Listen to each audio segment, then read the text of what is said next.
aussi nombreux, donc on apprend encore une nouvelle personne, on va quand même commencer par le cours de construction de valeur.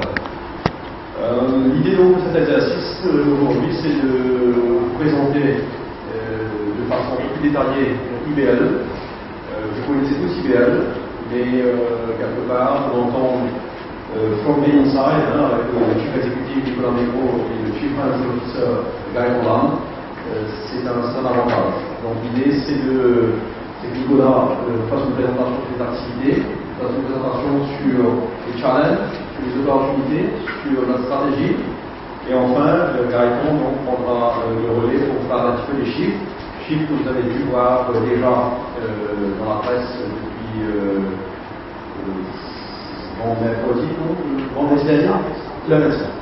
lundi dernier.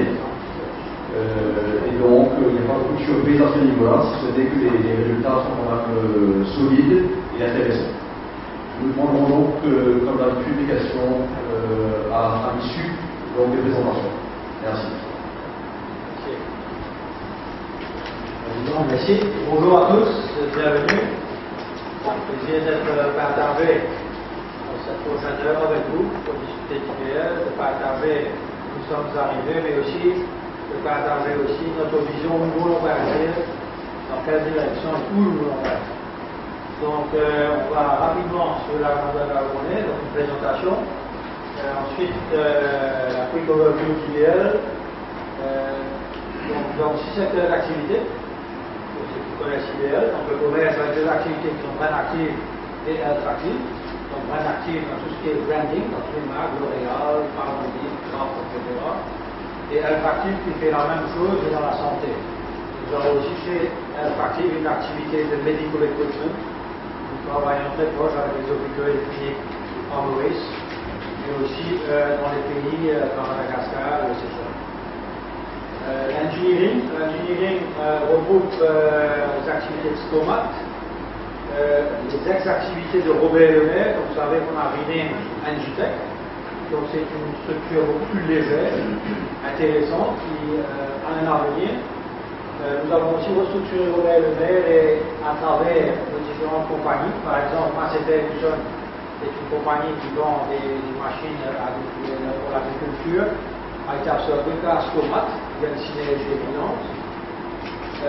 Ensuite, nous avons 2 activités dans les produits chimiques, par exemple l'ITEM, qui se regroupe sous l'engineering, et Mensa Saxon, qui est la plus grosse compagnie de contracting en Maurice. Nous avons fait de 500 personnes qui travaillent pour nous. Naturellement, l'engineering est un secteur plus difficile, moins de développement, et qu'il faudra absolument travailler très fort de ce secteur dans les prochains mois. Le Financial Services, nous avons 2 activités. Première activité étant Zitos, c'est un global business, compagnie offshore. Et la seconde activité qui est Mauritian Eagle Insurance et aussi la Mauritian Eagle Leasing. Comme vous le savez tous, nous avons vendu une part de 70% de l'activité de Life Insurance. N'étant pas un core business pour nous, étant très petit sur le marché, nous avons vendu une activité non stratégique pour investir naturellement dans des activités qui sont plus stratégiques pour le groupe IBL. Le 4e secteur qui est logistique, aviation, shipping, c'était un nouveau secteur qui a été créé il y a 2 ans et qui en elle-même regroupe beaucoup de synergies. Que ce soit logistique au niveau des transports maritimes, on trouve aussi des services. Il y a Logidis pour les transports, mais aussi pour tout ce qui est warehousing. L'aviation, le représentant des compagnies comme British Airways, Cathay Pacific, etc. Et on fait aussi beaucoup de cargo, qui aide aussi la logistique. Comme vous savez, nous avons la compagnie Somatrans, qui est une compagnie de freight forwarding. Donc c'est une activité qui regroupe beaucoup de synergies et qui marche très bien ensemble et qui va apporter des résultats très intéressants et aussi un très bel avenir. Le retail, je ne vous présente pas, vous connaissez tous Wheeler, on passera dessus après. L'activité est, je dirais, plus en concurrence, mais je dois dire qu'IBL a quand même une bonne résilience. Les profits sont en baisse cette année-ci, mais c'est surtout dû à une compétitivité accrue. Je sais qu'IBL Wheelers a quand même eu 10% de part de marché en plus, qui en 7 ans est quand même très louable. Le 4e, le dernier secteur, le 6e secteur, qui est le dernier, qui est le seafood et le marine. C'est un secteur qui comprend le chantier naval. C'était un très beau pari il y a 10 ans de cela, qui a été au départ un joint venture entre le groupe Piriou, un groupe français basé à Concarneau, et IBL. Et l'ingénieur IBL a pris la majorité de ce secteur, donc qui tombe dans ce subsidiaire d'IBL. Donc c'est une activité extrêmement intéressante, qui a beaucoup de valeur ajoutée. Nous nous occupons de faire la réparation et la maintenance de tous les seigneurs qui pêchent dans l'océan Indien, surtout autour des Seychelles, mais aussi nous faisons des constructions de bateaux, et aussi quelque chose de rare qui s'appelle la jumboisation, je crois que vous avez pu voir, qui est l'agrandir des bateaux pour qu'ils puissent être plus performants. Donc ces activités que très peu de chantiers le font, et c'est la valeur ajoutée que nous voulons emmener, je dirais, dans le régulier en général. Et aussi toute l'activité du seafood qui a très bien fait cette année ici, qui est froid des mascarins, donc 15 000 tonnes de stockage sur le port. Tour des mascarins est une activité, je dirais, qui fait que la production des longs jetons pour l'exploitation, mais aussi des poches pour un marché final, surtout pour la grosse restauration, que nous avons beaucoup investi dans ces dernières années. Et ensuite, la dernière activité de seafood, c'est Marine Biotechnology, Marine Bioproducts, qui fait tout ce qui est coproduit, qui travaille tout avec les coproduits de thon. Donc les têtes de thon, les arêtes, ce qui reste à défiler. Et nous faisons de l'huile de très bonne qualité et aussi du fish meal qui va pour l'exploitation, surtout une activité d'exploitation. Donc sur le second plus gros groupe à Maurice, et nous employons plus de 7000 personnes, surtout à Maurice. Donc IBL représente plus de 200 marques, que ce soit les marques locales qui nous appartiennent, comme le tonton local, mais aussi beaucoup de marques internationales, L'Oréal, Palmolive, Kraft, Colgate, pour en citer quelques-uns. Le turnover approche de 20 milliards, vous avez tous copie de nos comptes, c'est 19,4 milliards. Et ensuite une présence internationale à Réunion, comme l'UPS par exemple, Madagascar. On va un peu d'aviation, mais aussi un petit peu de healthcare, du monde des produits. Les Comores, surtout sur la nation, le Gabon, qui fait partie du PPP, donc c'est une grande aventure qu'on va parler un peu plus loin. Il vient de commencer, ses activités à la côte cette année-ci. D'ailleurs, nous avons l'honneur et la chance de recevoir le président Bongo qui viendra le 15 et le 16, les dates sont déterminées à Maurice, et souhaiter nous visiter naturellement, et en partenaire d'État. On va visiter nos activités comme le chantier naval et les tournois mascarins. Ouganda, nous avons fait un investissement stratégique, toujours autour de la protéine, on pourrait voir que ce soit du poisson, que ce soit de la viande, c'est du meat processing. Et le but c'est de structurer le supply chain, que ce soit en amont. Parce que le marché de la protéine, de la viande, particulier, la viande, la viande de bœuf, est très mal structuré et il y a souvent ou des excès ou des shortages de supply. Donc c'est extrêmement important d'avoir une structure industrielle pour pouvoir répondre à un marché qui est en pleine expansion. Donc c'est tout le monde regarde l'Afrique. Ça fait partie d'une des stratégies idéales, c'est fixé, c'est d'être partie prenante de ce groupe qui connaît déjà l'Afrique et qui connaîtra l'Afrique dans les programmes au sein de l'Afrique. Et aussi les activités de nos bureaux de représentation pour le global business en Inde et en Chine. Et en France, un investissement que nous avons commencé sur un projet de biotechnologie, toujours dans la valorisation des coproduits de la mer, qui se trouve à Nutricus. Un groupe 100% mauricien listé sur le stock exchange, 88 compagnies au total. Et un point important aussi, nous sommes très impliqués au niveau de CSA. Nous avons une équipe qui est dédiée à faire les projets avancent. Notre priorité est l'enfance vulnérable, les enfants vulnérables. Et nous avons fait 480 projets en 4 ans à travers la fondation qui est IBL Fondation. Donc, Global Cooking, qui est de 1100 aujourd'hui. IBL à travers le monde. Donc la Expo 2012-2013, donc un groupe qui est arrivé à 20 milliards de chiffre d'affaires. Donc c'est la première pour le groupe. On verra un détail des chiffres avec M. Lam du point de présentation des résultats, des chiffres financiers, des ratios. 1,23, donc 1,230 milliard de profit de l'opération, c'est aussi notre meilleure année. 21% de profit des opérations.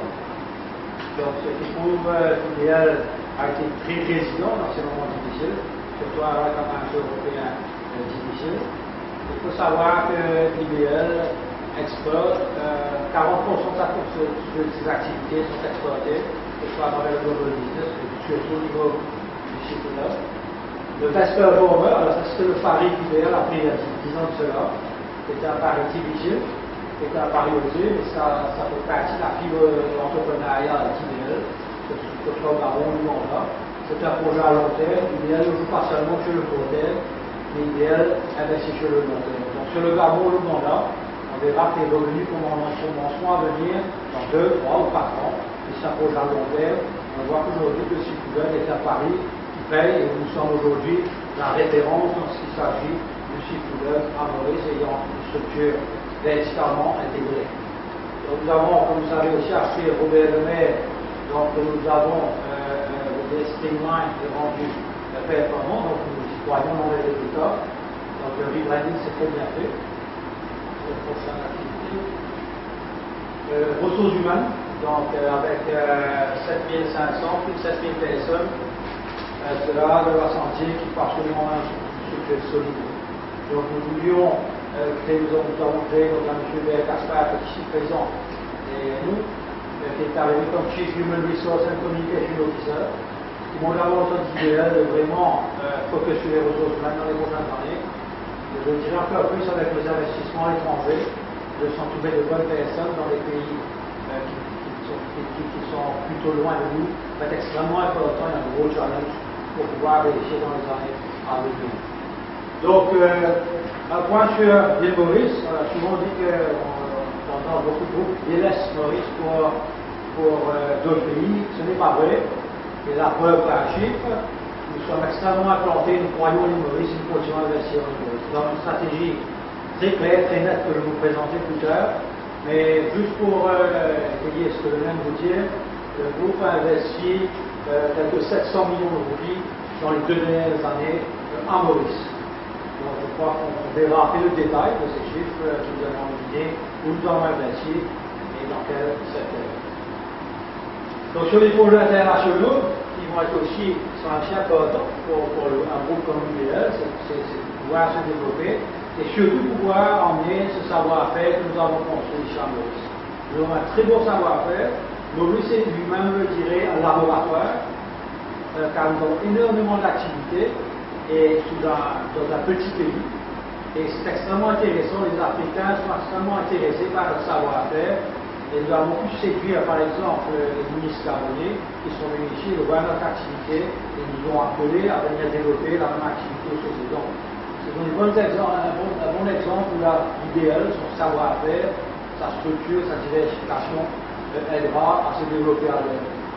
C'est la même chose pour Fresh Cut, c'est une activité de meat processing, donc toujours dans la protéine, en Afrique.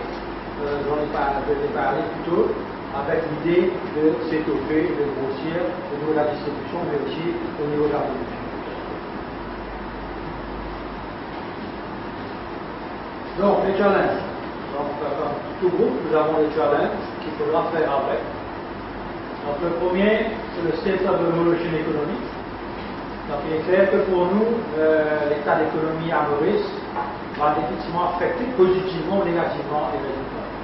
Donc, c'est important que le pays continue à avancer. C'est important aussi que nos marchés principaux, comme l'Europe, repartent. Il y a quelques derniers signes, après la France, par exemple, de l'exorcisme de la récession. Espérons que cela durera. Mais nous avons aussi la diversification du pays avec plus de regards sur l'Asie. Il y a aujourd'hui, par exemple, au niveau du textile, la presse comme on nous a parlé, de luxe, qui a vraiment donné ses efforts pour attaquer le marché chinois, par exemple.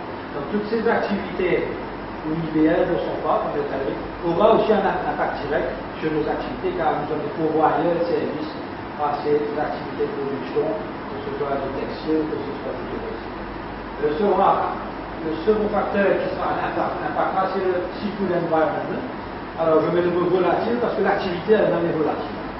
Une activité où les prix bougent beaucoup. Le prix de poisson est un prix international où il y a beaucoup de bases communicants, c'est-à-dire ce qui se pêche au Pacifique a un effet direct sur les prix de ce qui se passe en océan Indien. Donc c'est une activité volatile où aujourd'hui nous sommes beaucoup plus forts, je dirais, pour vivre avec, pour pouvoir se positionner dans le futur.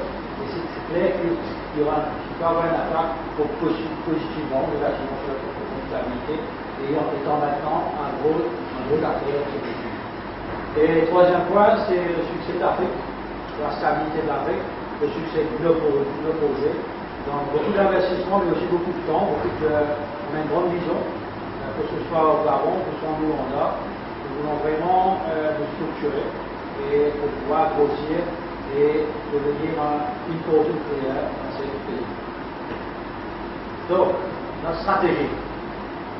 Premièrement, l'idéal de focus on developing value à deux activités. Donc, nous développer des activités de la valeur.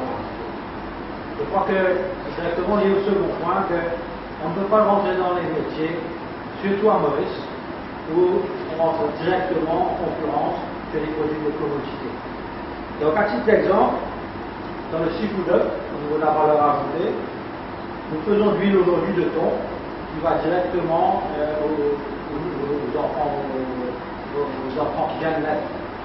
Donc, tout ce qui est, je dirais, infant nutrition. Donc, c'est un produit à valeur ajoutée qui nous permet aujourd'hui de vendre notre huile, par exemple, à des prix où la compétition, où le prix de commodité est, je dirais, ça marche plus facile.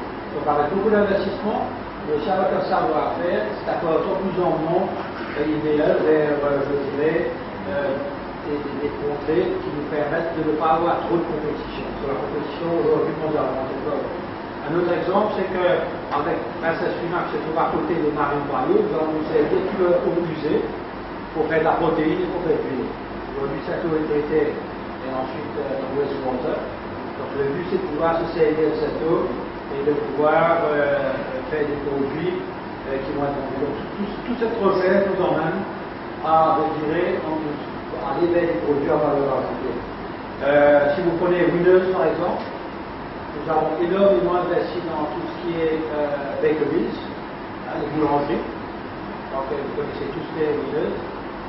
Et de vraiment nous différencier par un meilleur produit et surtout à emmener de la valeur ajoutée. C'est la même chose pour le côté frais en Winners, que ce soit les légumes, que ce soit les fruits, de structurer un supply chain, parce qu'il faut travailler avec beaucoup d'acteurs, tous les petits planteurs et quoi, et nous s'assurer qu'on a un seul supply pour que le client soit toujours satisfait, que ce soit de la qualité, mais aussi de la availability, que le produit soit présent quand le client arrive chez nous. Donc c'est extrêmement important. Donc voilà quelques exemples que je voulais partager avec vous, que ce soit au niveau des financial services, c'est donc les autres services qui vont amener la substance, le business process optimization dans le global service, c'est aussi quelque chose que nous travaillons beaucoup sur et que nous emmenons aussi beaucoup de compagnies pour s'installer à Maurice pour développer l'Afrique. Donc il va créer des emplois aussi. Donc, making use of our diversification and synergies, nous sommes un groupe, nous sommes un conglomérat.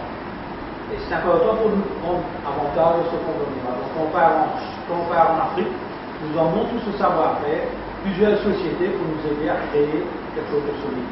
Que ce soit en Ouganda, où le commerce, le retail, ce sont des activités que nous maîtrisons, que ce soit au Gabon, où non seulement nous avons le chantier naval, mais toute l'activité du seafood, nous avons un savoir-faire. Donc, des points qui proper HR structure, on en a parlé, c'est extrêmement important. Notre vision, c'est que le groupe à cause beyond boundaries to create value, explique notre démarche, la stratégie. Donc, quelques mots sur nos responsabilités qui sont importantes au niveau de CSE.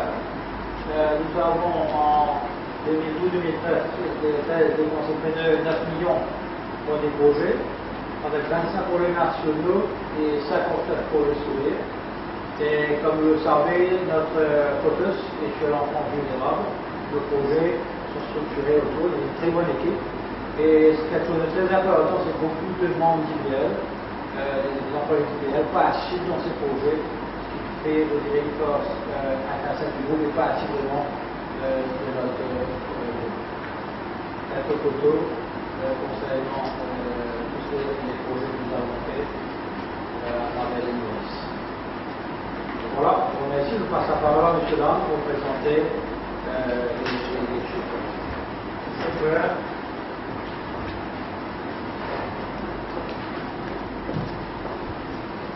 Bonjour tout le monde.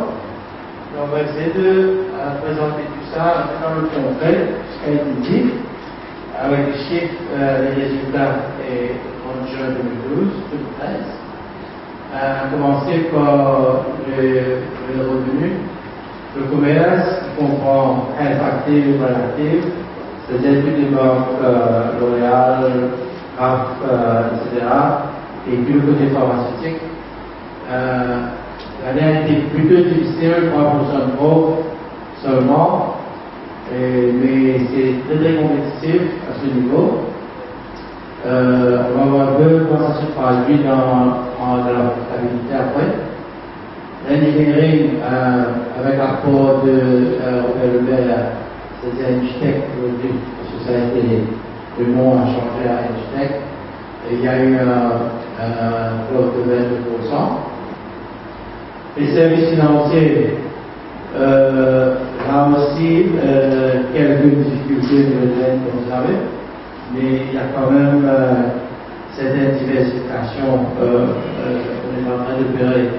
Et il y a toujours eu le cours de 10%, qui n'est pas mauvais vu la conjoncture. Logistique, aviation, shipping.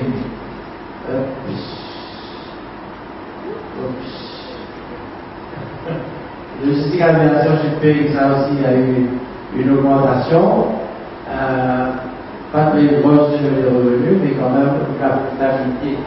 Tout à l'heure, vous allez voir que c'est plus intéressant. Le retail qui sont les mineuses, avec les bâtiments et tout ce qu'on loue, 10% de growth. Bon, pas bon, c'est tout juste, parce que c'est vraiment très très compétitif, comme vous savez, il y a beaucoup de players sur le marché, mais on arrive quand même à croître le chiffre d'affaires de 10%. Et le store performant de l'année, le cycle des marines. Là, on a toutes deux activités de thon, fish meal et aussi le chantier naval. Le chantier naval qui est une activité marine et qui peut aussi être bien fait pour le commerce. Et comment tout ça au total, 5,15% d'augmentation sur le groupe en revenu, qui est quand même assez intéressant vu la conjoncture. Et comment ça se traduit dans la profitabilité? Le commerce, malgré les 3% qui évidemment ne sont pas suffisants pour maintenir la profitabilité, a connu une année assez difficile, surtout qu'on a eu quelques petits soucis au niveau du Frozen. Et heureusement que ça c'est, on a adressé le problème et maintenant c'est reparti. Il y a quand même une belle année. L'ingénierie, pas mal, ça a pu se débattre, mais l'année qui vient risque d'être plus difficile. Parce que les gros chantiers sont terminés, il n'y a pas. On va voir qu'est-ce qui va nous être présenté. Les services financiers, là aussi, il y a eu une hausse après la vente de notre live business, qui était quand même pas dans le core business. Et il a eu à subir les flash floods, l'assurance a eu à subir les flash floods de mars, qui nous a coûté un peu d'argent, mais avec la vente de notre live, où on a réalisé un profit, ça a monté une hausse de 21%. Logistique, aviation, shipping qui couvre toutes les activités logistiques, les GSA, le ground handling, les avoirs d'aisance et le shipping, qui a fait les agences et ensuite le transport du thon, il y a une hausse assez intéressante. Notre activité à la Réunion a très bien fait. Au niveau de retail, par contre, vous voyez, IFS, il y a beaucoup de pression sur les marges, comme vous savez. Et quand même, on est toujours en stabilité, heureusement. mais ça devient de plus en plus difficile. Peut-être que ça va s'améliorer. Si vous êtes marié, c'est là la meilleure performance de l'année. Vu la conjoncture, parce que quand même on a bénéficié de la conjoncture des conditions favorables au niveau du prix du poisson, du thon, du prix des fish meal et même le chantier naval qui a amélioré sa performance sur les dernières années. Ce qui fait que notre comptabilité est en hausse de 21% sur l'année dernière. Et je dois dire c'est une année plus belle, malgré la mauvaise conjoncture, mais c'est surtout le cycle qui nous a aidés. On donne un peu le point de tout ça dans les revenus IBL. Le seafood qui représente 31%, le retail 26%. Et il y a quand même une hausse au niveau du seafood et déjà baisse au niveau du retail. Mais par contre, au niveau de la profitabilité, c'est une autre histoire. Profitabilité, je parle de EBIT, le earnings before interest and tax, où vous voyez que le seafood représente 40% de profitabilité, quand c'est 31% de revenu. Et par contre, le retail, qui représentait 25% de nos revenus pour l'année 2013, au niveau de profitabilité, ça a été de 20%. Pour dire que le secteur est difficile. Pour les services financiers, c'est un peu pareil que l'année dernière, l'ingénierie aussi, qui est presque légèrement moins que l'année dernière, mais peut-être que ça pourrait être plus difficile que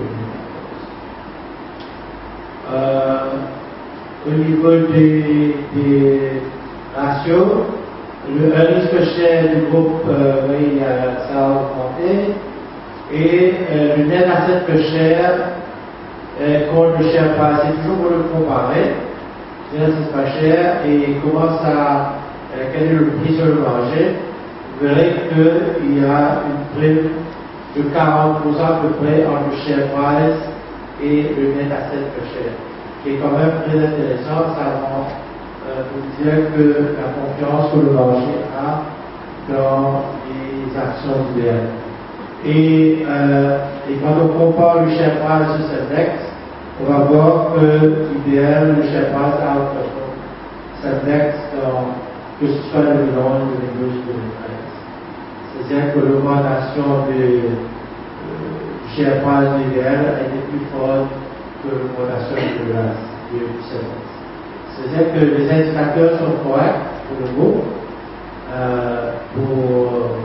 pour le moment, du mois, 2012-2013, et je crois que 2014 aussi, on essaiera d'être aussi performant. Et pour voir un peu les investissements, c'est assez intéressant. On va voir les investissements locaux. Ce qu'on a investi dans le secteur retail, c'est-à-dire des mineuses et autres. Sur les 2 ans, on a investi 240 millions un peu plus. On a aussi investi dans le cycle de marine, là où on a vu les résultats, les premiers résultats du mois cette année-ci. Il y a eu 280 millions d'investissements. Dans l'ingénierie aussi, avec l'acquisition de Robert et tout le reste, il y a eu 106 millions d'investis. Et dans les services financiers, c'est surtout l'année dernière qu'on a investi, c'est l'année-ci, pas grand-chose parce que rien. Et finalement, dans le commerce, où on a pris, vous verrez, il y aura les premiers l'investissement dans le poulet, il y a les premiers poulets qui vont venir sur le marché, peut-être l'année prochaine, et l'année prochaine, on fait cette année-ci. Et ensuite, on a pris les classes locales. Et vous verrez que l'investissement dans le local, c'est 700 millions. Par contre, l'investissement aussi, qui est à Ouganda et en France, Madagascar, etc., c'est de l'ordre de 250 millions. L'investissement du Gabon a été fait, les premiers investissements sont partis du Royaume-Uni. Il y a 92 millions qui arrivent dans le Gabon. C'est-à-dire que vous verrez que l'investissement local est toujours beaucoup plus important que l'investissement overseas. Je veux dire, le commitment du groupe pour le développement overseas. L'investissement total au 30 juin des 2 dernières années se monte à presque 1,955 millions. Et malgré cet investissement, vous verrez que Guérin, on a pu maintenir, de 2011 à 2013, on a baissé de 54 à 48%, de Guérin, si je fais tout notre endettement vis-à-vis de l'equity fund, c'est-à-dire ce que nous avons comme équity. Et ça nous a permis de maintenir ça à un niveau très appréciable, vu la prospérité. On a su générer comme profit et en même temps soutenir l'investissement qui est quand même très important avec presque 1 milliard sur les 2 dernières années. Mais sur ce, je laisse la place aux questions.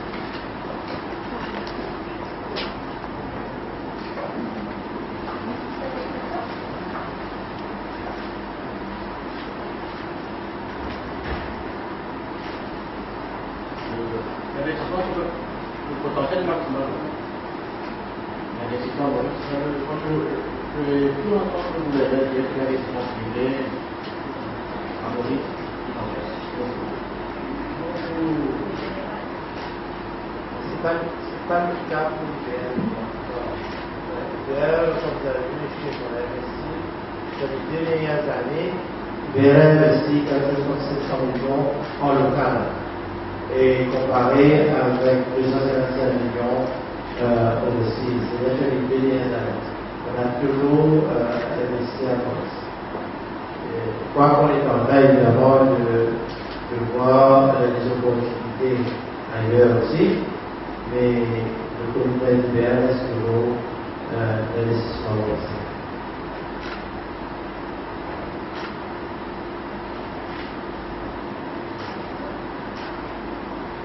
Qu'est-ce que c'est pour la nouvelle année financière?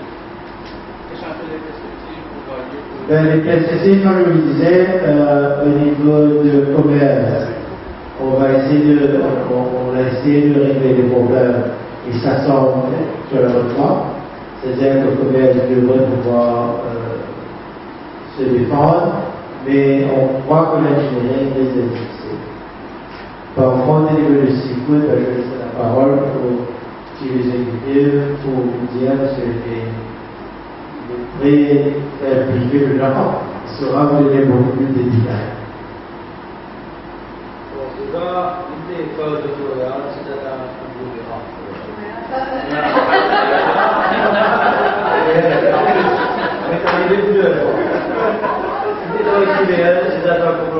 C'est-à-dire qu'il y a des années où les secteurs sont plus porteurs, des années où les secteurs sont moins porteurs. L'engineering était le secteur phare du PL. Il y a 2 ans de cela, 3 ans de cela, nous avons fait près de 325 millions de produits opérationnels. Et cette année-ci, nous sommes à 200 et on prévoit dans cette année-ci une année plus difficile. Donc on prévoit faire moins de projets.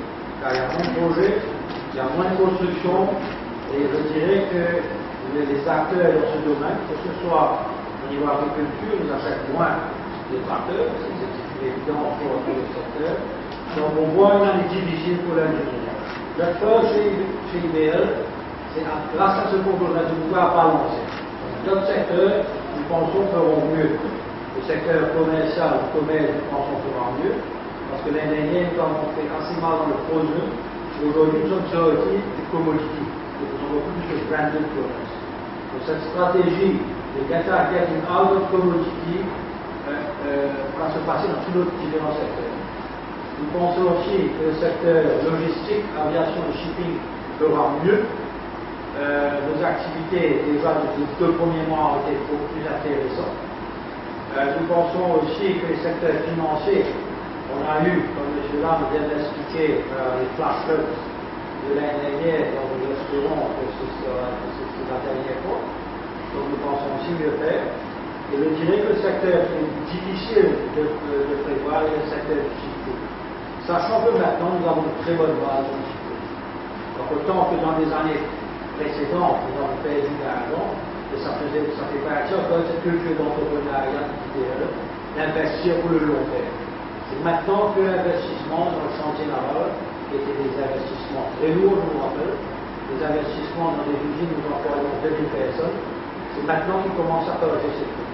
Ceci dit, il est vrai que il y a beaucoup de facteurs exogènes dont nous n'avons pas le contrôle, comme le prix du poisson, qui bouffe beaucoup d'océans, et qui peut impacter la profitabilité de l'économie mascarin, peut jouer au niveau des profits, soit au niveau positif ou au niveau négatif.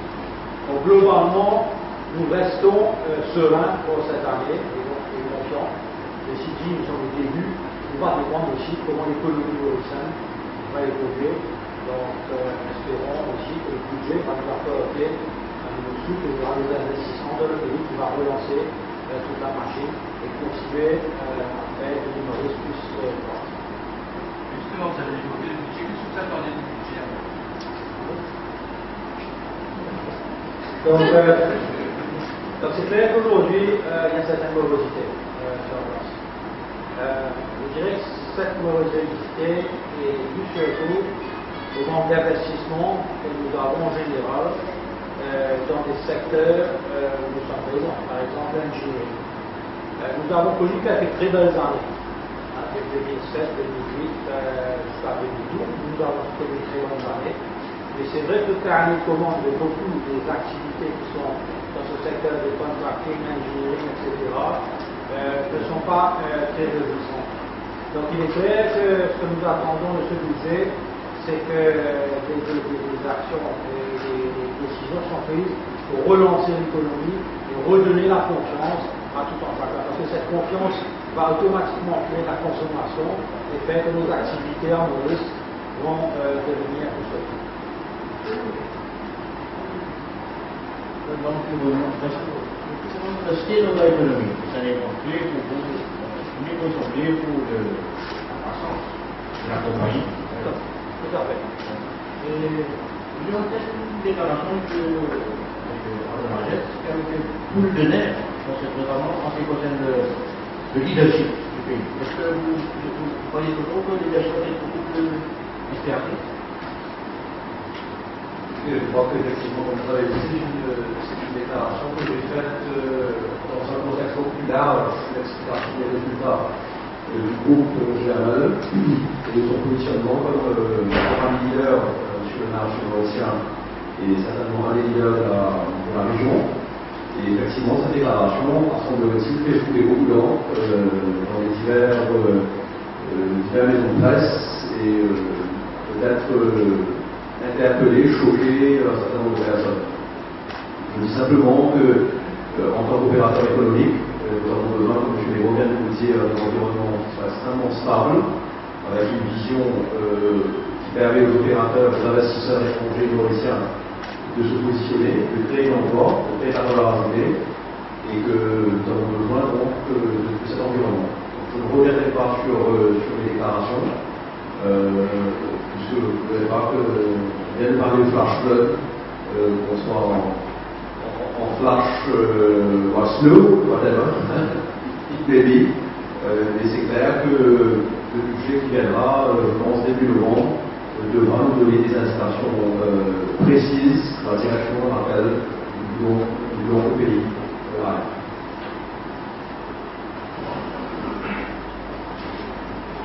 Et en termes de nouveaux emplois, les nouveaux emplois ça fait Alors, chez IBL, nous avons constamment augmenté le nombre d'emplois. Donc, nous étions un peu moins de 7 000 il y a 2 ans, cela. Et je pense qu'on avoisine les 7500 personnes actuellement, 7400, 7500. J'ai eu des passeports, à peu près c'est ça. Ceci dit, encore une fois, les emplois vont aussi dépendre des activités. Il est que s'il y a une contraction dans tout ce qui est l'activité d'ingénierie marocaine, il y aura une contraction d'emploi, bien sûr. Nous faisons le maximum pour garder les emplois. Mais il est clair que ça va être directement lié aux activités et climat des affaires dans les prochains mois. There wasn't a way to win the talent wars. Qu'est-ce que vous voulez dire par là? C'est le transfert de talent, c'est avoir des nouveaux talents dans le Tout à fait. Je crois qu'aujourd'hui, la clé du succès de n'importe quelle compagnie, n'importe quel groupe, ce sont ces gens. Et donc, il faut non seulement trouver des talents, c'est soi, mais aussi aller chercher des talents qui veulent venir travailler pour eux. Donc, l'idéal est un groupe extrêmement, je dirais, entrepreneurial. C'est un groupe qui doit être là-bas. Donc, il y a beaucoup de jeunes qui sont attirés, qui veulent venir travailler chez nous. Donc, il est de notre ressort de prendre les meilleurs pour pouvoir grandir. Je crois que l'important aussi, c'est de former nos gens, afin que nos gens deviennent des talents qui puissent grandir, non seulement ici à l'île Maurice, mais qui peuvent s'expatrier et emmener le savoir-faire que nous faisons à l'étranger.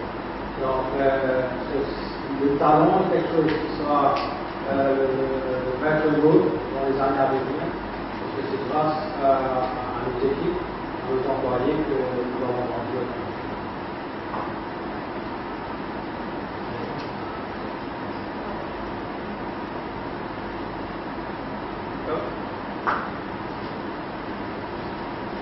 D'autres questions?